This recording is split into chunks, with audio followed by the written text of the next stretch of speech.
You have heard the whispers, the late-night theories connecting strings on a corkboard. You believe you've glimpsed a shadow government. I am here to tell you that the reality is not a conspiracy. It is an architecture, a design.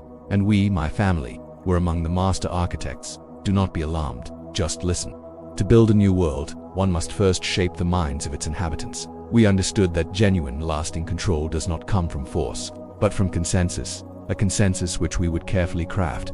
This grand project began not in war rooms, but in quiet university halls. Through strategic endowments, starting with institutions like the University of Chicago, we were able to guide the very curriculum, defining what would be accepted as truth in the burgeoning fields of economics and social sciences for generations to come. Our General Education Board was a masterstroke of efficiency. It was established to standardize the American education system, subtly shifting the focus away from classical, critical thought and towards vocational, specialized function.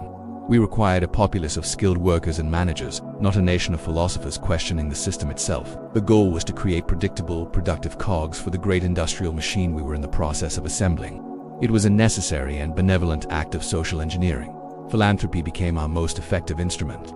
Foundations, like our own Rockefeller Foundation, presented a benign face to the world while acting as a powerful lever to direct global research. We funded projects that aligned with our vision of a rational, centralized world order, and we simply withheld funding from those that did not.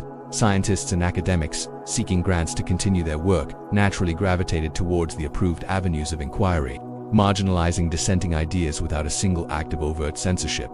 The result today is a global academic environment of remarkable intellectual homogeneity. The very questions being asked in laboratories and lecture halls are often the questions we seeded decades ago. The reliance on institutional funding ensures that very few genuinely radical ideas that might challenge the foundations of the system we built are allowed to flourish. This is not tyranny. It is the quiet, orderly shepherding of human intellectual progress towards a stable, predictable future. The education you received, the fundamental assumptions you hold about society, economics and history, were not arrived at by accident. They were carefully curated. The system was designed to produce a citizen like you, intelligent, capable, and functioning seamlessly within the parameters we established. Your worldview is, in large part, a product of our foresight and our investment in a stable social order.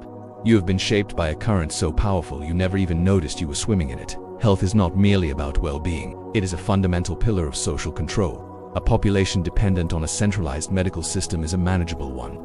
We recognized early on that standardizing medicine would be one of our most profound and lasting achievements. The chaotic marketplace of healing traditions, from naturopathy to homeopathy, was inefficient and, more importantly, its remedies could not be patented and controlled.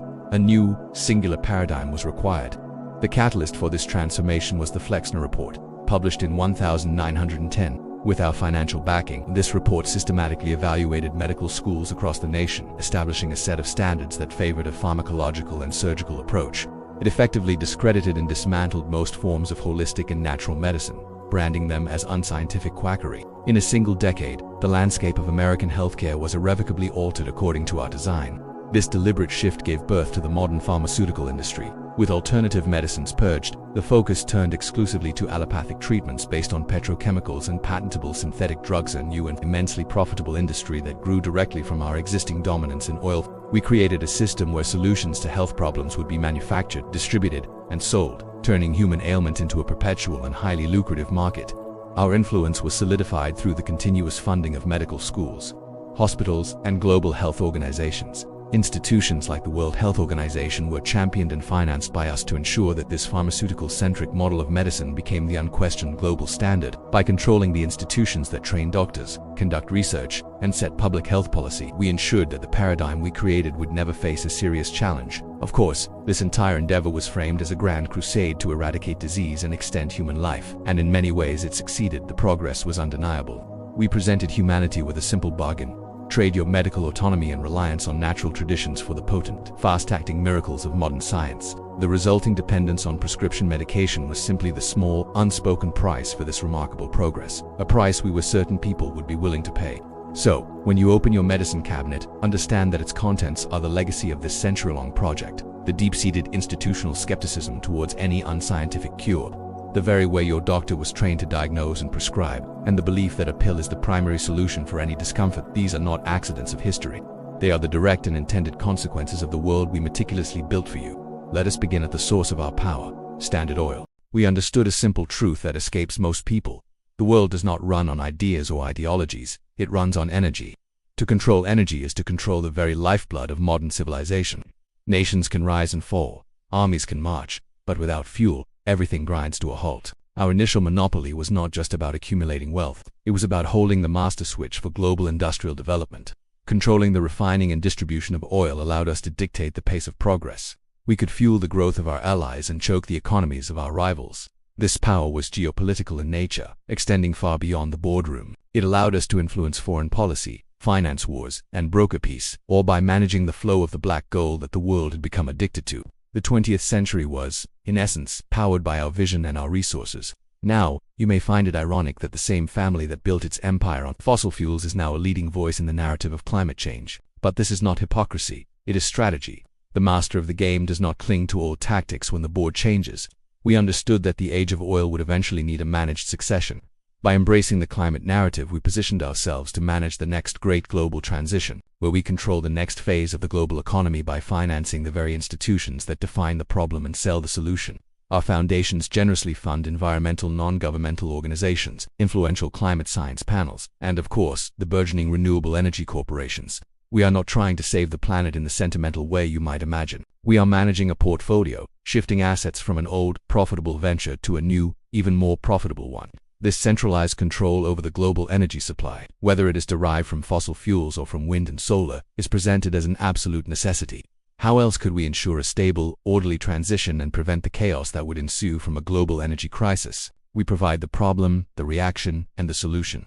It is the most efficient way to maintain order and guide humanity towards a future that we have already designed and invested in. The price you pay at the pump, the carbon taxes your government imposes, and the pervasive sense of anxiety you feel about the future of the planet are all meticulously managed variables in a grand equation. They are levers of social and economic control.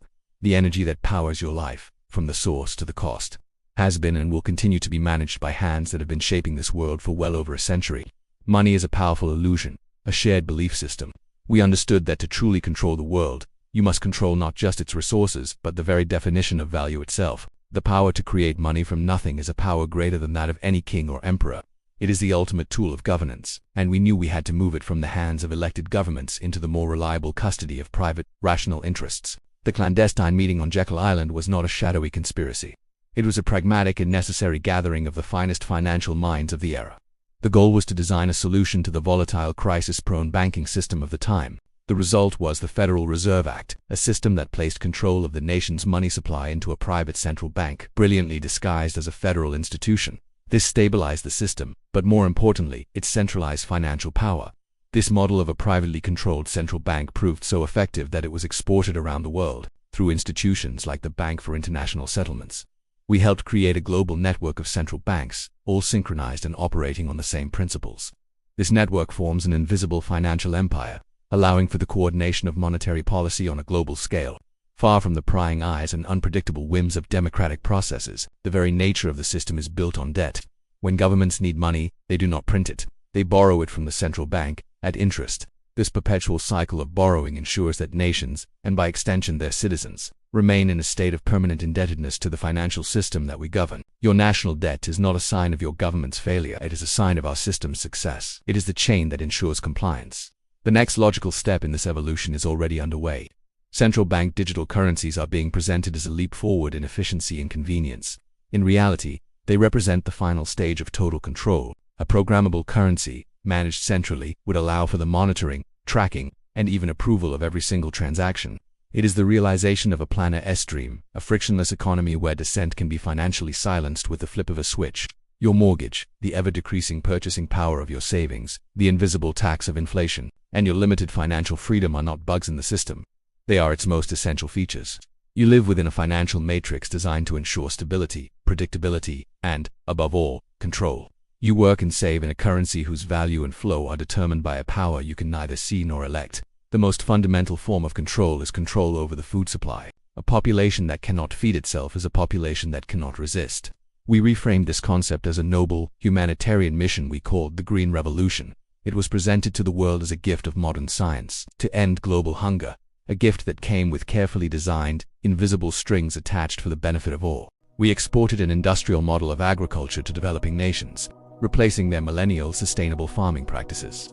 We introduced high-yield hybrid seeds, chemical fertilizers derived from our petroleum assets, and vast irrigation projects. While yields initially increased, this new method systematically destroyed local biodiversity and eroded the soil, creating a dependency where none had existed before. The key to this new system was dependency by design. The hybrid seeds we provided produced sterile offspring, meaning farmers could no longer save their own seeds for the next planting season. They were forced to return to us, year after year, to purchase new seeds and the specific chemical fertilizers and pesticides required to make them grow. We did not just sell them a product, we sold them a perpetual subscription to our entire agricultural system. As technology advanced, we moved from hybridization to direct genetic modification. Genetically modified organisms represented the ultimate expression of this control, as it allowed us to patent life itself. The corporation could now own the very genetic code of the food that feeds the world. Suing any farmer whose fields were accidentally cross-pollinated, we transformed the shared heritage of agriculture into a tightly controlled intellectual property. The entire project was, of course, cloaked in the benevolent language of feeding the hungry and ending famine. We sponsored studies and public relations campaigns to celebrate our achievements, showcasing images of bountiful harvests, the concurrent loss of food sovereignty, the destruction of small farms, and the consolidation of the global food supply into the hands of a few corporations were presented as small, necessary costs of progress. The food you see in your supermarket today is the end result of this grand strategy. The limited variety of produce, the prevalence of processed foods made from a handful of government-subsidized commodity, crops like corn and soy, and the ongoing debates over the safety of GMOs are all echoes of a plan set in motion decades ago to centralize and control the very foundation of human sustenance. The world you perceive is not the world as it is, but a reality that has been carefully manufactured for you. We learned long ago that true power lies not in controlling what people do, but in controlling what people think. He who controls the narrative, who sets the boundaries of acceptable debate, controls the world without ever needing to fire a shot. This is the art of invisible governance. Our influence in this domain began early in the 20th century, with the strategic funding of news agencies and journalism schools. We ensured that a professional and objective tone prevailed, a tone that naturally favored the perspective of established industrial and financial interests. We did not need to dictate headlines. We simply needed to shape the minds and career paths of the people who would one day write them. The Council on Foreign Relations, which we helped establish and continue to fund, is a prime example of this strategy. It is not a secret cabal, but something far more effective, a private forum where the leaders of media, finance, government, and academia meet to achieve a consensus on major policy issues. When you see near uniform agreement across major news outlets on a foreign policy issue, you are often witnessing the public dissemination of a consensus reached privately within the walls of the Council. The modern media landscape provides the perfect illusion of choice and diversity. You can choose from dozens of channels and websites, each with a slightly different partisan flavor. Yet, these outlets are overwhelmingly owned by a mere handful of megacorporations, all of which are deeply embedded within the financial and political establishment we helped create. They provide a spectrum of debate, but the spectrum itself is narrowly defined by us. In the current era, we have perfected the management of information by popularizing the very concept of misinformation. By establishing ourselves and our designated institutions as the arbiters of truth, we can effectively label any dissenting viewpoint or inconvenient data as dangerous and false. This allows us to marginalize opposition and guide public opinion, not by censoring information, but by curating the public's trust in its sources. The news you consume each day, the opinions you hold on complex international affairs, and the very topics that dominate the public conversation have been, in large part, curated for you. You are participating in a carefully constructed reality, a theater designed to produce specific emotional and political responses. Your outrage, your hope, your fear, they are all reactions to a script you have never been allowed to read. The nation-state is a charming but ultimately outdated and inefficient unit of human organization. The truly great challenges of our time, pandemics, climate change, financial crises, are global in nature and therefore require global solutions. This has been our guiding principle for over a century. The gradual and deliberate construction of a system of global governance to supersede the chaotic squabbles of sovereign nations. Our work began with the push for institutions like the League of Nations and later, the United Nations. We even donated the land in New York City for the UN headquarters. We knew these public bodies would be slow and bureaucratic, but they served a crucial purpose: to establish the principle and the framework of international authority, eroding the concept of absolute national sovereignty one treaty and resolution at a time. The real work, however, happens in less public forums. Groups like the Trilateral Commission and the Bilderberg Group, which we helped create, serve as informal and private platforms where a global agenda can be shaped. Here, influential figures from North America, Europe, and Asia meet to forge a consensus that is later implemented through their respective national governments, corporations, and academic institutions. The erosion of sovereignty is a slow, methodical process. It happens through international agreements on trade, health, and the environment that cede decision-making power to supranational bodies. The World Trade Organization, the World Health Organization, these are not mere advisory committees. They are the nascent ministries of a planetary administration, designed to harmonize laws and regulations across borders. This entire project of globalism is, of course, presented as the only rational path towards peace and cooperation. Who could argue against working together to solve humanity's greatest problems?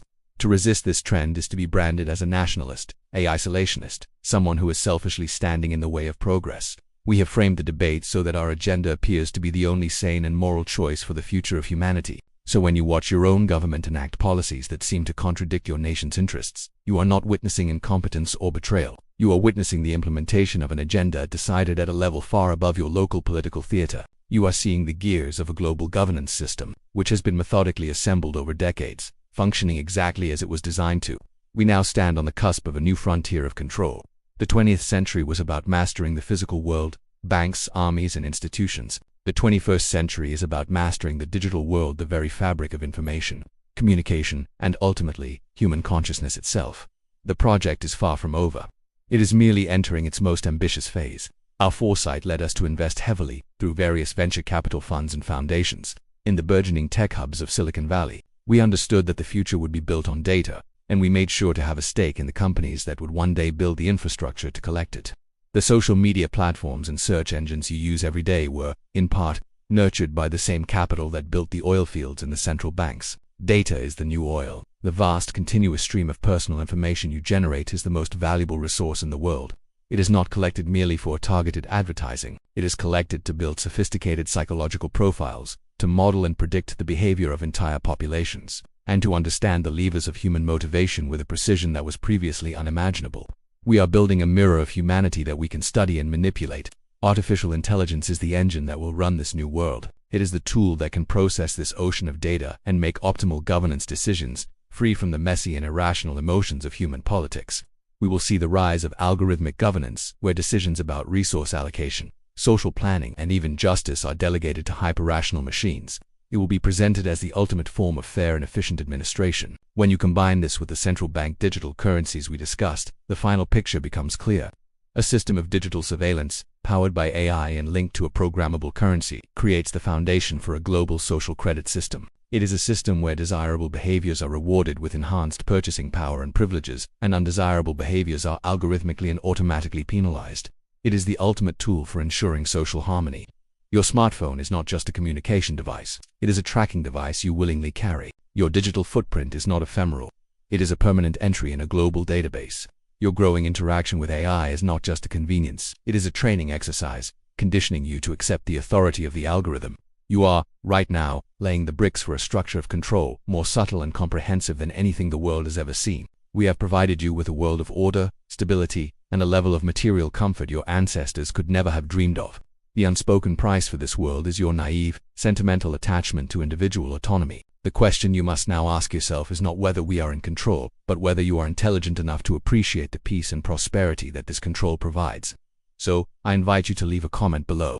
Tell us, which do you truly prefer? The dangerous and chaotic illusion of freedom, or the tranquil security of the orderly world we have built for you? We are genuinely curious to see how many of you truly understand.